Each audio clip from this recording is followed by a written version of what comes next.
Good afternoon, everybody, and welcome to this episode of our education webinar series being held at Vijaya Diagnostic Center, Hyderabad. Our speaker for this afternoon is Dr. Taposhi Das. Dr. Taposhi has completed her MD Pathology from Government Medical College, Patiala, Punjab. She has almost 6 years of work experience in the Department of Hematology, and her areas of interest and passion are immunohematology and medical and hemato-oncology. The topic for the day covers an insight into the fascinating technology of flow cytometry. Flow cytometry, some of you may be aware, was discovered and developed almost half a century ago in the late 1960s by immunologist Leonard Herzenberg, who first used it for cell sorting, and so it was initially called FACS, or fluorescence activated cell sorting. To give due acknowledgement, around the same time, another scientist based out of Germany, Wolfgang Goeder, also built a flow cytometry device and is credited for producing the first commercial flow cytometer for fluorescence measurement. Now, without any further delay, I would ask Dr. Taposhi to take over. Thank you, ma'am. Uh, Very good afternoon to one and all. So today's topic is flow cytometry, its principle and utility in clinical practice. So first see what is flow cytometry. We can split the words flow cytometry in three more words, like it is a measurement of a cell in a fluid or in a flow. So flow cytometry is a technology in which we can discriminate, quantify and sort various cell populations. So what are the basic components of a flow cytometer? It is composed of three main compartments like fluids, fluidics, optics and electronics. If you can see, this is the fluidics part which presents a sample to the lasers. Optics consist of excitation optics, that is lasers, and collection optics like various mirrors and detectors. The third part is electronics, which converts the optical signals into electronic signals. So we get a data for analysis in the computers. So let's see one by one what are the three components. The fluidic system present the sample to the laser. It is consisting of three parts, that is flow cell, where the laser beam interrogates the cells, the central core in which we add the samples, and the outer core which contains the sheath fluid. So we all know that cell are in motion and they have to pass just one cell by another cell. So it works on the principle of hydrodynamic focusing. So once the sample is injected into stream of sheath fluid within the flow chamber, the cells are forced into the center of the stream, forming a single file of cells. This is the principle of hydrodynamic focusing. So if you can see in this picture, here is the sample, here is the sheath fluid. These two fluids have different pressure, different velocity and different density, which these things keep these two fluids apart from mixing with each other. And the cells come in a single file, one by one cell. So effect of sample pressure. So what is the effect of sample pressure? We all know that we have three modalities of sample pressure like low, medium and high.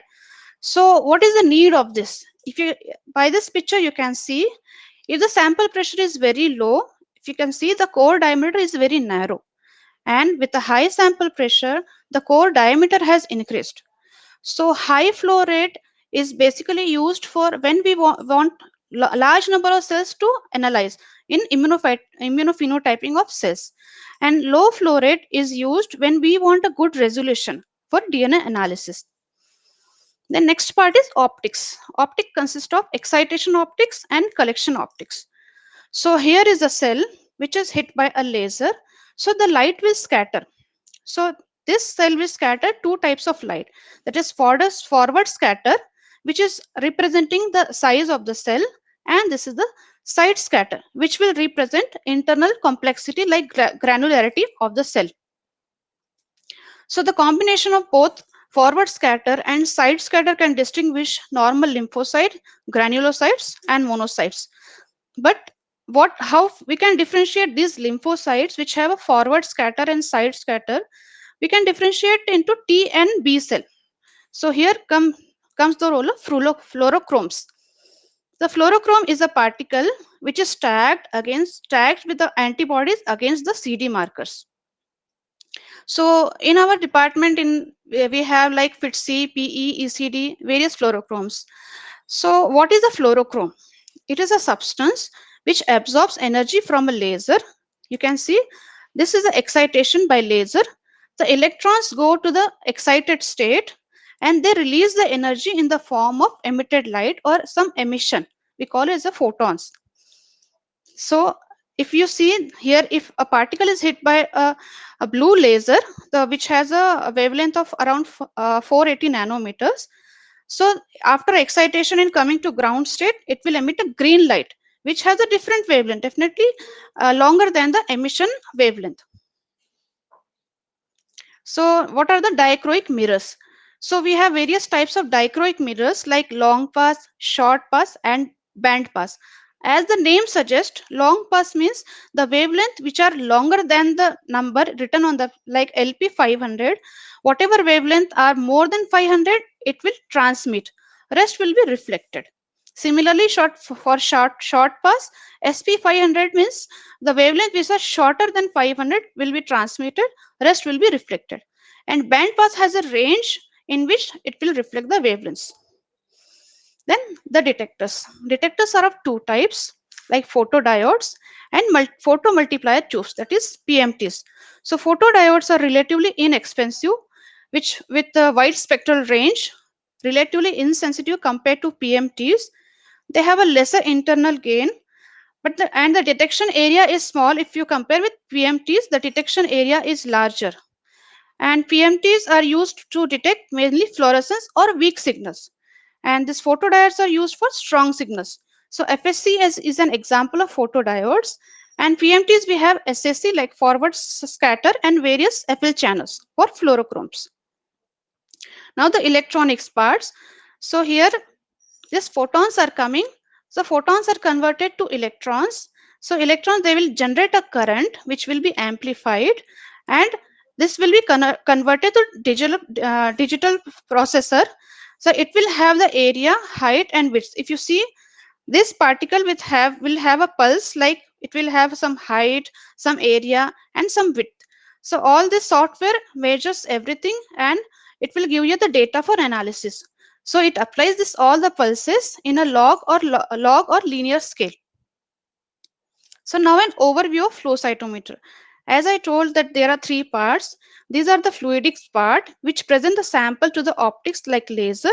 The optics consist of excitation lasers and various mirrors and detectors with the electronic system which generate the data. We call it a list mode data for analysis. Applications of flow cytometer. The main application of flow cytometer is immunophenotyping of hematological malignancies, enumeration of lymphocyte substrate like T, B, natural killer cells, minimal residual disease, HLA B27 typing, antigen quantitation like CD20, which are important after chemotherapy, rituximab, PNH diagnosis, MTS, DNA analysis and cell cycle studies, reticulocyte analysis, hematopoietic stem cell analysis, and platelet analysis. So let's see one by one the applications of flow cytometer. Immunophenotype is an important tool in diagnosis and staging of patients with hematological neoplasm. We all know that certain leukemias or lymphomas are medical emergencies. If we take an example, M3 is a type. We have to inform the clinician that it is an M3 type and we have to start the treatment immediately as early as possible. So a leukemia or lymphoma will express a specific set of markers depending on the stage and pathway of differentiation, and they are classified accordingly. One more thumb of rule is that you should know the first what is the normal antigen expression, then only we can detect what is abnormal. So let's see normal versus abnormal. So antigens are normal, they have an expression which is consistent and reproducible antigen expression, whereas abnormal antigen expression, it may be increased or decreased compared to normal, which can have asynchronous antigen expression. That is, the cells may express markers of maturity as well as immaturity. aberrant antigen expression, like if we see some lineage specific markers, so it may show some other marker which are not defined to that most of that cells. Then homogeneous antigen expression. So normally, if we see as per the maturation, the cells will have, some cells will have lesser antigen expression, some will have more antigen expression. This will produce a heterogeneous antigen expression. While if you see the blast population or abnormal cells, they will see a homogeneous antigen expression. So few words about normal CD markers, that is cluster or differentiation. All white cells, they present CD45. Myeloid cells MPO CD13, 33, 14, 117. Monocytes, they express CD14, 64. Megakaryocyte 41, 61. B cells marker are CD22, CD19, 20, FMC7, CD23, 79A, B, surface immunoglobulins, and IgM. T cell markers are cytoplasmic CD3, 2, 5, 7, 8. Natural killer cell, they express 16, 56, 57. Plasma cells 38, 138. Blast CD34, TDT, we call it as the immaturity markers, and various other markers. Then there are some lineage specific marker, because if these markers are present on the cell, we can designate the cell that whether it is myeloid or T lineage or B lineage. So for myeloid lineage, it should be MPO positive or with a monocytic differentiation of at least two of the following: a non-specific esterase CD11C 1464 lysozyme. For T lineage, it should have cytoplasmic CD3 or surface CD3. For B lineage, it has a stronger expression of CD19 with at least one of the following, with strong expression of CD79A, cytoplasmic CD22 or CD10. If the CD19 is weak, it should have at least two of the following: 79A, cytoplasmic CD22 or CD10. Now, how will you diagnose acute leukemia? If you see, this is called list mode data or a dot plot. Here, there is site scatter versus CD45. This is a pan leukocyte marker. So you can differentiate these are lymphocytes, monocytes, and granulocytes. And this is the area which will have a blast with lower site scatter and dim CD45 positive population. This is a normal case. If you see an abnormal case, this place is having some cells, like this is blue color, this is homogeneous population. And if we get this population and we apply, this population of cells are CD117 positive, 34 positive, 33 positive, 13 positive, which are myeloid markers, and MP also is positive, that is lineage defining marker. Then one of the case presented to us, like 24-year female, she presented with bleeding gums. We did a routine CBP which showed total leukocyte count of 2.7 lakhs. The smear showed 60% atypical cells and marked thrombocytopenia. The bone marrow aspirate showed 80% atypical cells. The sample was processed for flow cytometry, and here are the findings. So here is CD45 dim positive with CD34 positive, CD117 positive, 33 positive, 13 negative, and these were MPO positive. So it was a case of acute myeloid leukemia. So here is an algorithm showing the subtyping of lymphomas based on expression of CD5 and CD10. So here are two examples of CD5 positive and CD10 negative. How we can differentiate CLL or and mantle cell lymphoma. In CLL, CD23, CD23 and CD200 are positive. In mantle cell, CD23 negative and CD200 is negative. And if you notice the expression of CD20, it is a heterogeneous expression in CLL, while it is bright positive and homogeneous in mantle cell lymphoma. Here is a case presented to us, 52 years male, who he came for routine preoperative investigations. CBP showed total leukocyte count of 90,000. Peripheral smear showed 85% lymphoid cells and smudge cells were also there. The bone marrow aspirate show lymphocytic predominance. Here are the flow cytometry findings, which was classical case of BCLL, which we have gated on CD19 positive population which are CD20 positive, 23 positive, 5 positive, CD19 positive, and CD200 positive. So, flow cytometry is used for various immunodeficiency disorders also. Most commonly, it is used for CD4 monitoring in HIV patients. So, here is a dot plot. This is CD3 population, which can be divided into CD4 positive and CD8 positive population. So, we are monitoring CD4 percentage as well as absolute counts. Now, diagnosis for spondylitis, ankylosing spondylitis by HLA-B27. So here is a negative case, and if you can see, here is a positive case. So we are getting here CD3 positive population. Then flow cytometry is also used for detection of minimal residual disease. Stem cell enumeration, we all know that hematopoietic stem cells are CD34 positive, and these cells can be used to repopulate a depleted bone marrow after high dose chemotherapy. PNH diagnosis, we know that PNH is characterized by absence of CD55 and CD59. If you see in the dot plot, this is a normal case which is positive for CD59 and 55 and 59, and here is a PNH clone which is negative for 55 and 59. Now coming to advantages of a flow cytometer, it gives a rapid analysis of large number of cells simultaneously along with multiple parameter analysis. We get information at a single cell level, and we can quantify also, like CD19 20 we can quantify with as a percentage as well as absolute counts. There are some limitations of a flow cytometer. Since the cells are used in suspension, the information concerning architecture is lost. It is expensive and it is a sophisticated instrument, so it requires a highly trained specialist and ongoing maintenance. The result depends on the specimen collection. If the sample is very much hemodiluted, it is very difficult to interpret the result on that sample. The quality of the cell labeling is affected by viability of the cells.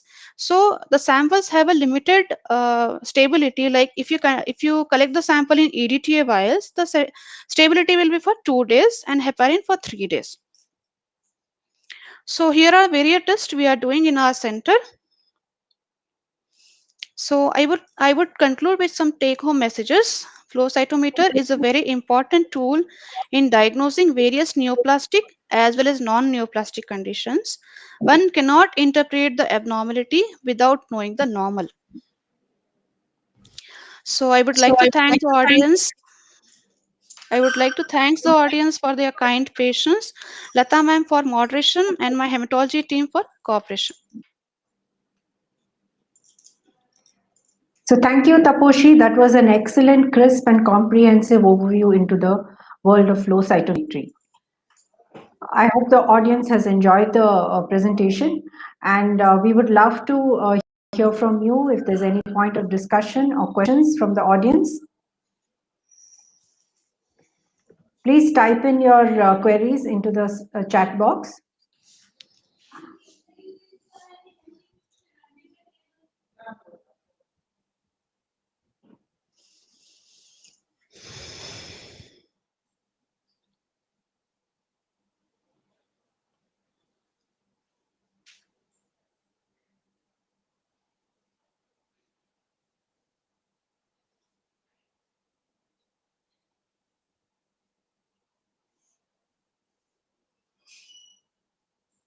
So any questions regarding the multitude of applications that have been described so well by Dr. Taposhi? I think it's a great technology, and it is very well called for as a essential investigation in a lot of conditions, as our speaker has rightly pointed out.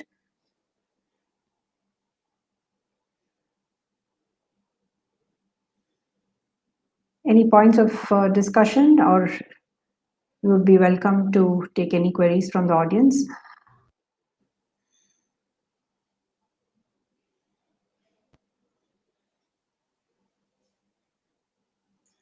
Taposhi, there are a couple of questions. Okay, ma'am. I'm sorry it has come late. Can FNAC and tissue samples be processed for flow? And if Yes, how do we send the sample? Yeah, flow cytometry can be done on FNEC samples, but the thing we have to keep in mind that we want more number of cells for analysis, like we want mainly the tumor cells. So if we do a multiple aspirate, that will be a good. And we have to transport the sample in a specified conditions, like transport media is there, RPMI 1640. And we have to process the sample as early as possible. Thank you. Um, Another question says aspirated fluid from tumor and can aspirated fluid from tumor and lymph nodes also be Yeah, used? Yes. yeah. There is another question from Dr. Gyan Kumar. In what way can flow cytometry be useful in today's COVID scenario? Yeah, it's COVID scenario, we have microbiology also, we have so much of scope for flow cytometry. So we can tag some antigens against COVID virus. So we can see the basic principle behind this flow cytometry is just antigen antibody reaction. If we know the antigen, we can produce the antibody, we can tag it with the fluorochrome, and we can analyze any type of sample or any type of cell. Thank you. Thank you.